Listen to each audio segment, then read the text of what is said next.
BFM TV face à face. Apolline de Malherbe. Il est 8h32 et vous êtes bien sur RMC et BFM TV. Bonjour Jean-Philippe Tanguy. Bonjour Madame de Malherbe. Merci d'être dans ce Merci studio pour répondre à mes questions. Vous êtes député Rassemblement National de la Somme et vous êtes aussi le monsieur économie du Rassemblement National. Vous les trouveriez où, vous, les 40 milliards dont on nous dit qu'ils sont absolument indispensables pour retrouver une trajectoire budgétaire acceptable? Déjà, c'est vrai qu'ils sont indispensables. Vous savez, pendant les législatives, on avait annoncé avec Jordan Bardella qu'il fallait trouver 100 milliards d'euros avant 2027 pour établir une trajectoire des comptes. Donc il faut s'attaquer, et c'est ce que j'ai dit à la ministre Montchalin qui m'a reçu avec Mathias Renaud mercredi soir. Les grands tabous, la ministre du budget, les grands tabous de la France depuis 50 ans. Le premier, c'est qu'on propose une année blanche européenne, c'est-à-dire qu'on arrête d'augmenter systématiquement la contribution de la France à l'Union européenne, surtout que l'année prochaine, elle augmente de 30%, puisque c'est 7 milliards d'un coup qui va augmenter. Donc et elle vous a répondu quoi? Écoutez, je lui ai présenté une mesure technique d'annulation de crédit au niveau européen qui, par répercussion, permettrait cette année blanche. J'ai été écouté. Est-ce que j'ai été entendu? Nous verrons. En tout cas, on peut récupérer une grande partie de cette somme. Ensuite, il y a évidemment... Et l'année blanche ici? Non. L'année blanche ici? Non, pas d'année blanche ici, madame, pour une raison simple déjà, c'est le néant de la gestion de l'État. L'année blanche, c'est on bloque tout, on ne sait pas quoi faire, donc on arrête tout. On gèle le salaire des fonctionnaires, les aides sociales, les retraites, l'indexation de l'impôt sur le revenu. Soi-disant, la dernière, c'était le grand tabou qui a empêché la censure. Maintenant, c'est devenu la norme du point de vue de la Macronie. Je rappelle le fonctionnement. Si on gèle, c'est en réalité des économies qui sont faites, puisque pendant ce temps-là, il y a l'inflation. Donc, techniquement, ça veut dire désindexer les pensions de retraite, ça veut dire désindexer les salaires des fonctionnaires, désindexer même les différentes aides et faire rentrer un certain nombre de foyers dans l'impôt sur le revenu. Exactement, vous avez parfaitement expliqué. C'est quand même un peu escroquer les gens, puisqu'en fait on considère qu'au lieu de faire des économies, on laisse filer l'inflation et on bouge pas. C'est un peu plus indolore, c'est-à-dire en tout cas en apparence. Oui, ça a l'air indolore, mais ça ne l'est pas. Et surtout, si vous voulez, ça veut dire que le gouvernement ne fait pas de réforme. Ça veut dire qu'on ne fait pas d'économie, puisqu'on laisse en fait un phénomène monétaire qui n'est pas lié au gouvernement prendre le dessus sur la gestion. Mais dans ce cas-là, ça sert à rien d'avoir des ministres. Des ministres, par exemple quelqu'un comme Thierry Breton, qui n'est pas de ma famille politique, l'explique très bien. Le rôle des ministres des Finances, c'est ingrat. Il faut prendre ligne par ligne le besoin de financement de l'État et faire des choix et des réformes. Alors vous auriez enlevé quoi comme ligne dans le budget ou dans les fiches de paye de l'État? On nous dit, il y a un rapport hier du Sénat sur les opérateurs. Alors, les agences, les opérateurs, les comités, je crois qu'il y en a presque 1800. En tout, c'est une masse de 80 milliards de l'État. Alors, il ne faut pas faire de la démagogie. Dedans, il y a des grandes missions qui sont importantes sur l'éducation supérieure, sur le CNRS. Évidemment, on ne va pas y toucher. Mais il y a d'autres agences qu'il faut supprimer, mutualiser. Alors, le rapport dit qu'on peut faire 500 millions d'euros d'économies assez facilement. 545 millions d'euros d'économies si on mutualise les moyens de ces 317 organismes consultatifs et 1153 organismes publics nationaux. Voilà, moi je pense qu'on peut aller un peu plus loin, mais surtout, il y a une autre option d'ailleurs que dit le rapport, mais qui n'a pas été repris, c'est dommage, c'est qu'en réduisant certaines missions de l'ADEME sur une mauvaise écologie, certaines missions sur l'organisation des transports, la FIP. Une mauvaise écologie? Mauvaise écologie, c'est une écologie un peu... on l'a vu avec la climatisation. Vous savez, lundi dernier, Marine Le Pen a proposé la clim pour tous, en particulier pour les écoles, les hôpitaux, les EHPAD, mais aussi les fonctionnaires qui suffoquent. C'est pas parce qu'on est fonctionnaire qu'on va crever de chaud. Et tout de suite, on a eu des réactions de ces agents, de cet opérateur avec l'ADEME ou l'agent France Santé qui a fait une campagne de propagande sponsorisée, je suis allé vérifier, sur les réseaux sociaux et en ligne. Sponsorisée, ça veut dire quoi? Ça veut dire que qu'il y a de la pub. Oui, mais de la pub. Et cette pub, elle est payée par qui? Par les contribuables. Qui paye effectivement ces déclarations, ces discours. Puis surtout, un peu du paternalisme, On vous explique, il y avait même, une information qui expliquait que si vous installez un ventilateur au plafond, faites attention à la hauteur pour pas vous blesser, parce que faudrait pas être décapité. On en est là quand même. Donc, hier, j'ai vu une publicité aussi pour expliquer aux gens ce qu'il fallait manger avec le Nutri-Score. Est-ce que on doit se payer une campagne de pub payée par l'agence France Santé sur le Nutri-Score? Donc, ce que vous êtes en train de nous dire, Jean-Philippe Tanguy, c'est qu'effectivement, et c'est très intéressant quand on regarde ce rapport, parce que on a d'un côté le gouvernement, Madame de Montchalin dont vous parliez, qui disent si on mutualise un certain nombre de ces agences, si on réduit les coûts en rassemblant tout le monde dans un même immeuble, enfin bref, des dépenses de fonctionnement, on peut trouver 2 à 3 milliards d'euros. Les sénateurs qui ont fait ce rapport, ils disent non, on ne trouvera pas 3 milliards d'euros, on en trouvera 500 000 au mieux. Sauf à supprimer le fond, c'est-à-dire à pas s'intéresser juste à la coquille, comme ils disent, mais à s'intéresser aux missions. Tout à fait. Mais quelles sont les missions que vous enlevez? L'ADEME, est-ce que vous supprimez purement et simplement l'ADEME, par exemple? L'ADEME, il faut la supprimer. C'est ce qu'on appelle une réinternalisation, c'est qu'on renvoie au ministère de l'Environnement. Parce que ce qui est quand même très intéressant dans ce L'ADEME, rapport... Agence de l'environnement et de la maîtrise de l'énergie. Voilà, il n'y a pas besoin d'une agence. Aussi, il y a eu une fausse croyance. C'est ce qu'on appelait le New Public Management dans les années 90. Désolé, mais ça a été un tel courant, de pensée et qui a eu de telles conséquences. C'est ce qu'on appelle le néolibéralisme, par la caricature, le vrai courant néolibéral, qui disait l'État est trop cher, on va créer des agences, on va tout détacher et il y aura une meilleure gestion. C'est l'inverse qui s'est créé. Ça a beaucoup de coûts de communication, de coûts de support, de coûts administratifs, des salaires qui souvent sont bien meilleurs. C'est aussi ce que dit le rapport quand même dans ces agences. Le rapport dit que l'État, en réalité, c'est pas très bien ce qui s'y passe. Il crée des agences et qu'en réalité, il ne sait pas ensuite tout à fait ce qui s'y passe. Il y a beaucoup de fonctionnaires qui demandent à leur ministre de partir dans leurs agences parce que c'est un peu, ils sont en proie dans leur petit royaume et ça coûte très cher. Et donc, mais là, attendez, juste, je vais répondre à votre question. Allez-y. Pourquoi est-ce qu'effectivement la ministre se trompe par rapport au Sénat, si elle dit on peut faire 3 milliards d'économies et pas 500 millions, parce qu'effectivement, il faut faire des choix. Et la ministre, elle veut pas dire, et c'est là l'impasse, quelle mission supprimerait. Moi, je vous l'ai dit, j'estime que l'ADEME fait des mauvaises missions sur l'écologie, sur la propagande, tout ça, ça sert à rien. Le ministre de l'Environnement, peut le faire lui-même. Mais il y a aussi des choses qui marchent pas. Pourquoi ça coûte cher l'ADEME? C'est des dispositions très techniques, bureaucratiques, où il y a beaucoup de fraude. Alors, c'est pas eux qui s'occupent de la prime rénov', mais par exemple, ma prime rénov', pourquoi ils l'ont suspendue? Parce que c'est un nid à fraude. C'est pas le problème de rénover les bâtiments, par exemple. C'est que si vous mettez 3 milliards sur la table et que vous avez 1 milliard qui part en fraude et en fausse rénovation, ça va pas. Donc là, vous êtes plutôt d'accord avec le gouvernement qui a mis sur pause? Oui, c'est nous qui l'avons demandé. Jean-Philippe Tanguy, pardon, contre, mais quand même, si on s'arrête un instant faut le remplacer. Attention, faut pas pause sans rien. Et nous, on veut le remplacer par autre chose qui fonctionne. Si on s'arrête un instant sur l'ADEME dont vous parliez à l'instant et dont vous dites qu'il faudrait la supprimer. En 2024, le budget de l'ADEME, c'est 3,4 milliards d'euros. Donc, important. En effet, vous pourriez faire 3,4 milliards d'euros. Sauf que vous feriez ces économies, non pas sur l'ADEME à proprement parler, mais sur les enveloppes que donne l'ADEME. Et elle les donne à qui? Elle les donne notamment aux collectivités locales, à qui, pour accompagner la transition écologique, ils doivent faire un certain nombre de travaux, de rénovation aussi de la question de la façon dont on va trier les déchets dans leur commune.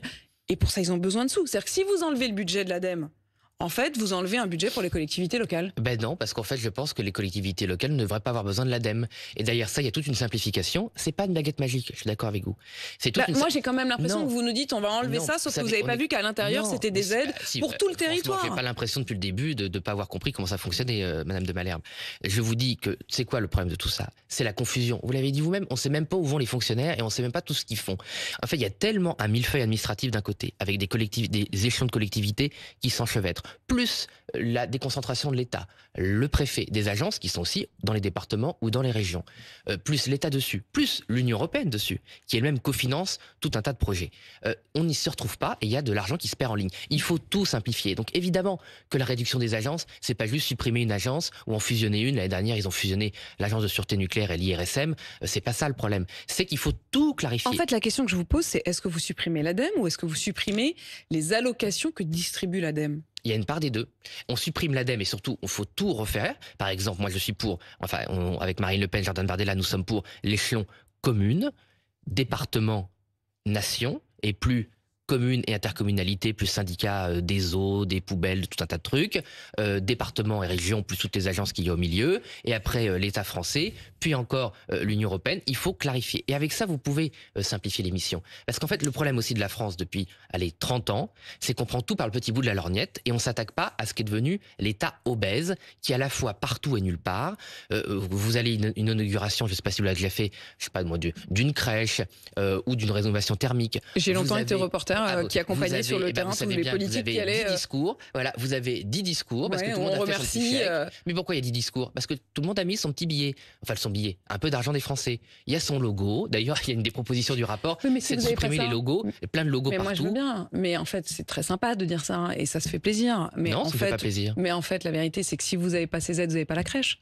Mais parce que personne n'est responsable. En fait, quand vous inaugurez une crèche et que vous remerciez tout le monde, c'est parce que c'est eux qui ont participé au fait qu'il y ait cette crèche. Et tant mieux qu'il y ait cette crèche, non? On n'a pas besoin de répartir l'effort sur autant de monde, parce que tout le monde fait à la fois tout et rien. Encore une fois, ça veut dire que c'est pas les sous que vous allez supprimer. C'est juste qu'au lieu de venir en 10 enveloppes, ils vont venir en une enveloppe. Mais bon, vous aurez économisé effectivement des enveloppes. Mais vous n'aurez pas Madame économisé les Malherbe, sous. c'est quoi l'échelle dont on parle? Les opérateurs, tout ça, c'est entre 60 et 80 milliards d'euros selon la façon dont on compte. Si on fait 5% d'économie, c'est 3 milliards à 4 milliards.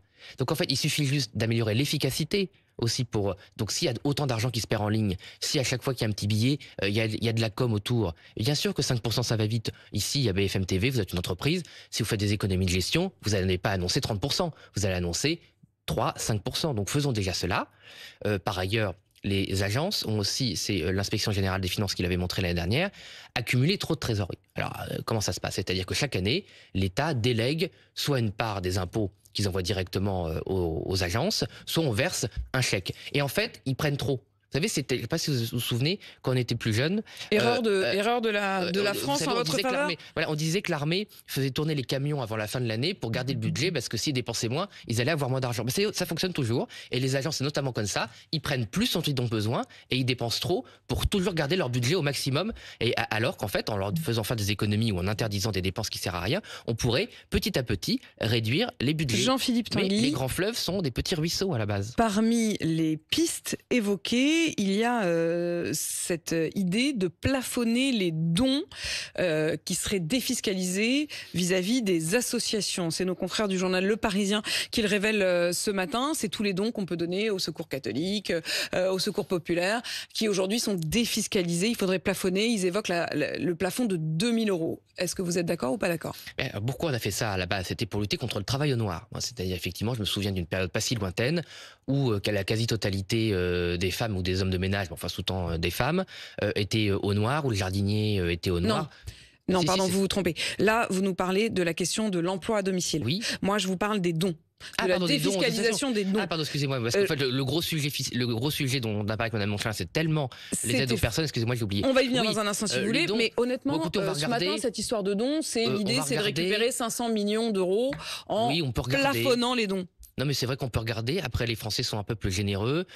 Puis, si vous voulez, c'est pour compenser par des subventions. Moi, je me souviens, à un moment, il y avait eu un problème de trésorerie pour les Restos du Cœur.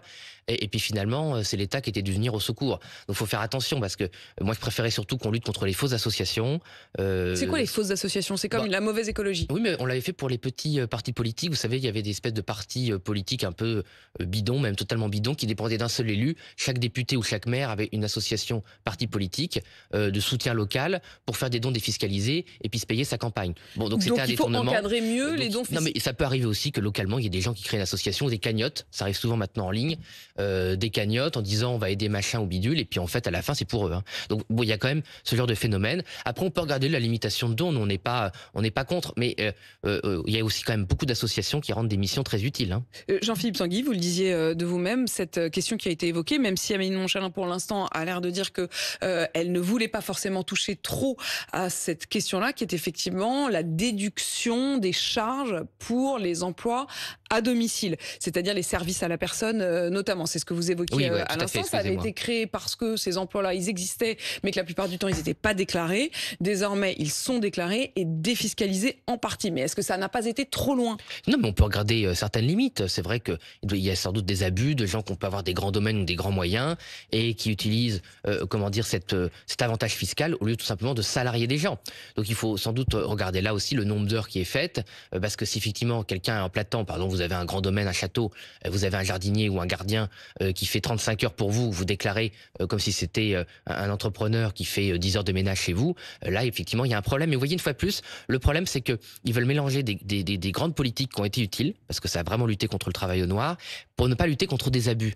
Donc moi c'est une position que j'ai régulièrement en commission des finances, c'est qu'il y a un peu de fainéantise des dirigeants qui veulent souvent remettre en cause toute une politique plutôt de l'améliorer et de la piloter. Enfin tout ça nous fait pas 40 milliards. Hein. Non, c'est pour ça que j'ai commencé avec les grands tabous, parce que 7 milliards l'année prochaine pour l'Union européenne, c'est plus important. Et ça compte dans les dépenses déjà. Hein. C'est ce qu'ils appellent la trajectoire, c'est déjà compté. Hein. Donc si on réduit 7 milliards d'euros, on a déjà trouvé presque un quart. Est-ce qu'il faudra finalement, comme le dit la présidente de l'Assemblée nationale, passer par une hausse d'impôts? Non, surtout pas, parce que vous voyez, les Français justement, ils ont peur de cette hausse d'impôts, et donc en ce moment, ils épargnent ce qu'ils le peuvent, plus que normal. Hein. On est arrivé et notamment les retraités. Oui, tout à fait, parce qu'ils ont peur de l'avenir et ils sentent venir un gros coup de massue fiscale. Donc il faudrait plutôt les rassurer et arrêter d'inventer des impôts tous les 4 matins. Et puis on est plus loin de la justice fiscale. Vous savez que nous, on avait accepté l'année dernière qu'on augmente la contribution des très très aisés. Hein. qui devait être temporaire, en échange de baisses d'impôts. Bon, on n'a pas vu les baisses d'impôts, en tout ça a augmenté de 25 milliards d'euros. Vous imaginez, parce que entre les petites contributions, les impôts indirects, les taxes qui sont sur des phénomènes qu'on voit pas forcément. Hier, on a reçu M. Moscovici, la hausse totale des impôts l'année dernière, c'est 25 milliards d'euros. Il est le président de la Cour des comptes. Jean-Philippe Tanguy, avec vous, on n'augmenterait pas les impôts? Non, il faut les baisser. Il faut réussir à baisser les impôts. Mais parce que comment? Par l'amélioration de l'efficacité de l'État. J'aurais pu citer comme les grands tabous, on a parlé du millefeuille. Il y a évidemment une part de fraude, mais enfin il ne faut pas non plus avoir des miracles, ça prend du temps de lutter contre la fraude. Et puis il faut s'attaquer aussi à des nouveaux tabous. Par exemple, il est évident que les 30 milliards d'euros qu'on met dans l'apprentissage, dans la formation professionnelle, ça marche pas. Voilà, c'est une dépense qui ne fonctionne pas, qui n'a pas les résultats escomptés. Et là, je pense qu'il y a beaucoup d'efficacité à faire parce qu'il y a non pas de la fraude de la part des gens qui veulent se former, mais visiblement beaucoup de fraude, organismes, beaucoup d'ententes de la part des organismes qui ne sont pas toujours au clair, c'est le moins qu'on puisse dire. Jean-Philippe Tanguy, c'est ça la ligne rouge? Les impôts, oui. Et on peut plus augmenter les impôts sur les gens, là. C'est stop. C'est plus possible. Mais par exemple, est-ce qu'une année blanche, vous considéreriez, parce qu'en fait, on a une forme d'augmentation d'impôts. C'est une question de perception. Est-ce que vous considéreriez, c'est-à-dire que l'État, lui, le gouvernement aujourd'hui dit, ce serait pas une augmentation d'impôts, ce serait juste un gel. Est-ce que pour vous, s'il y a une année blanche, c'est une ligne rouge, vous censurez? Oui, c'est une ligne rouge parce que ça induit des hausses d'impôts, par exemple l'impôt sur les revenus. Pour nous, une désindexation des retraites, c'est une forme de taxation. D'ailleurs, c'est un vieux phénomène, hein. C'était déjà ce que les Français regrettaient dans des temps plus anciens. Vous savez, quand les rois truquaient la monnaie. C'est pour ça qu'on mord parfois les pièces. Dans certaines traditions rurales, on mord les pièces pour vérifier si elles sont bonnes. C'est que c'est une vieille technique de l'État français pour gruger les gens, c'est de jouer sur l'inflation. Donc c'est une forme de prélèvement. Mais qui gruge? Parce que décidément, gruge, mais l'État, enfin vous aussi, d'après Le Monde, vous avez quand même vu cette histoire. Bravo pour la transition. Non, mais c'est exactement ce dont la Direction générale des finances du Parlement européen vous accuse. Le journal Le Monde a eu accès à un rapport confidentiel donc de la Direction générale des finances du Parlement européen. J'allais dire encore d'avoir utilisé des fonds européens, mais sans respecter les règles de dépense de ce fonds. On parle de 4,33 millions d'euros pour le groupe dans lequel siégeait le RN. Entre 2019 et 2024, le RN aurait signé des contrats avec des sociétés amies sans faire d'appel d'offres en bonne et due forme. Mais tout a été validé depuis des années par la comptabilité du Parlement européen. Donc si vous voulez, c'est quand même très étrange que des comptes qui ont été déposés, qui ont été validés, soient critiqués des années après. Moi, je ne peux pas vous dire autre chose. Même l'article du Monde reconnaît qu'ils ont été validés par la comptabilité du bureau du Parlement européen et validés par le bureau, c'est-à-dire par les politiques qui vérifient. Mais vous avez l'air quand même très scrupuleux sur les comptes, Jean-Philippe Tanguy. Vous regardez au détail près, effectivement, dans tous les comptes de l'État. Est-ce que vous êtes absolument convaincu que le groupe RN au Parlement a été aussi scrupuleux que vous? Pourquoi les comptes ont été validés par le Parlement européen? Marine Le Pen elle-même évoque hier des désaccords administratifs avec le Parlement européen que le parti va essayer de résoudre. Non, c'est parce qu'en fait, il n'y a pas eu les publications des réponses à ce rapport. C'est ça le désaccord. Le désaccord, c'est juste sur les... Oui, puisque les comptes avant, ils ont été validés. C'est-à-dire qu'après, il y a une enquête qui a été réouverte, il y a des réponses qui ont été apportées, et les réponses n'ont pas été répondues. On n'a pas eu les réponses aux réponses, si je puis dire. Vous n'avez pas eu les réponses aux réponses. C'est-à-dire qu'en fait, vous avez donné les chiffres. Je ne sais pas si vous avez déjà eu un contentieux avec le fisc, mais le fisc vous pose des questions.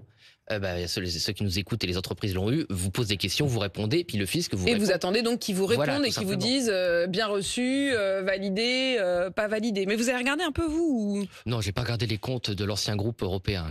Il parle notamment de deux associations, enfin de deux entreprises, pardon, qui sont au cœur, et ça je cite le journal Le Monde, de la Good Connection, donc c'est-à-dire le cercle de sociétés lié à Frédéric Chatillon et Alex Lousteau.